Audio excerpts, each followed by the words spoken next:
Osnovna šola bi morala pravzaprav vzgajati govorca po vertikali, tako da v 9. razredu bi otrok obvladal v celoti govorni nastop. Ta besedni, telesni vidik, kognitivni vidik, vse vidike govornega nastopanja. A je mogoče kdo pripravljen povedati svoj govorni nastop?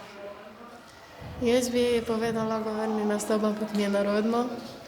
Trema je včasih res naporna reč, ali ti bo morda lažje, če ne boš imela očesnega stika s svojimi poslušalci, da bi oni ležali na mizah in bi to šlo.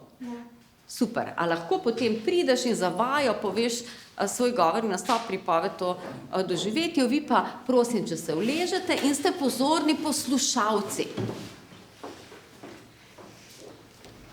Preteklo poletje sem bila na morje povabljena z mojo sestrično Rubi, stricem Rokom, teto Roberto in najmlajšo članico družine Ronjo.